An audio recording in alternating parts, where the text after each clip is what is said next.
La foi implique la communion avec Dieu. Beaucoup de gens désirent prendre Dieu au mot et croire à sa promesse. Ils font l'expérience qu'ils ne peuvent pas croire à cette promesse. Vous ne pouvez séparer Dieu et sa parole. Vous ne pouvez recevoir aucune puissance, aucune bénédiction si vous n'êtes pas en communion avec Dieu. Et si vous avez le désir d'obtenir cette vie de sainteté, vous devez prendre le temps d'entrer en communion avec Dieu. Certaines personnes me disent parfois, ma vie est une telle bousculade que je n'ai pas de temps pour vivre en communion avec Dieu. Un cher missionnaire me disait, les gens ne se rendent pas compte de quelle façon les missionnaires sont tentés. Je me lève à 5 heures du matin et les indigènes sont déjà là, attendant mes ordres pour le travail. Ensuite, je dois aller à l'école et y passer des heures. Ensuite, c'est un autre travail et 16 heures se passent de la sorte et j'ai à peine le temps d'être un moment seul avec Dieu. Ah, c'est là ce qui manque. Je vous en prie, souvenez-vous de 2 choses. Je ne vous ai pas dit de croire à la puissance de Dieu comme à une chose, et je ne vous ai pas dit de croire à la parole de Dieu comme à un livre.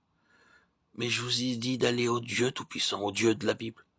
Confiez-vous en Dieu comme cet officier a eu confiance au Christ vivant à Capharnaüm, et son fils fut guéri. Pourquoi a-t-il été capable de croire la parole que Christ lui avait dite? Ton fils est guéri. Parce que dans le regard et l'accent de Jésus, le Fils de Dieu, il avait vu et entendu quelque chose qui lui avait fait sentir qu'il pouvait croire en lui. C'est là ce que Dieu peut faire pour vous et pour moi. N'essayez pas de créer la foi dans votre propre cœur. Combien souvent j'ai essayé de le faire et j'ai connu et agi comme un fou, ignorant la volonté de Dieu, oubliant sa présence. Vous ne pouvez pas tirer la foi des profondeurs de votre cœur. Laissez plutôt votre cœur et regardez la face de Christ. Et écoutez ce qu'il vous dit. Regardez la face de votre Père qui vous aime. Prenez du temps chaque jour pour être avec lui. Commencez une vie nouvelle avec le vide profond et la pauvreté d'un homme qui ne possède rien et qui s'attend à lui pour toute chose.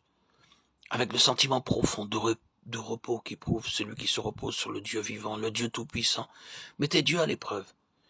Et vous verrez, s'il n'ouvre pas pour vous les écluses des cieux, pour vous verser une bénédiction si abondante que vous n'aurez pas de place pour la recevoir.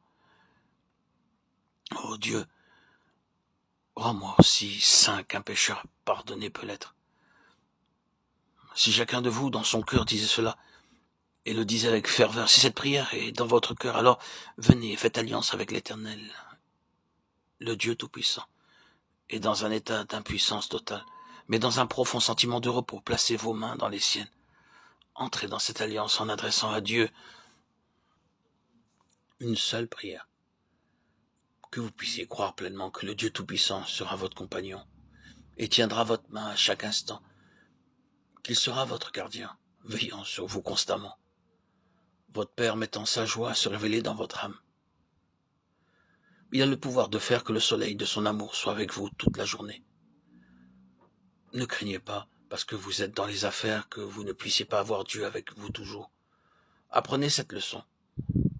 Le soleil brille sur vous toute la journée, et vous jouissez de sa lumière. Et où que vous alliez, cette lumière brille sur vous. Dieu en prend soin. De même, Dieu prendra soin que sa divine lumière brille sur vous et que vous habitiez dans cette lumière, si vous confiez en lui. Voilà la toute-puissance de Dieu et voilà la foi à la mesure de cette puissance. Ne dirons-nous pas tout ce que la puissance de Dieu peut faire? Je me confie en Dieu pour qu'il le fasse.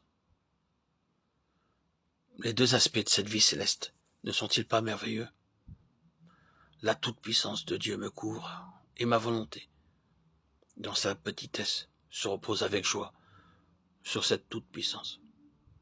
Jour après jour, gardé par son amour, jour après jour, à l'abri sous son aile, c'est le repos et la vie éternelle.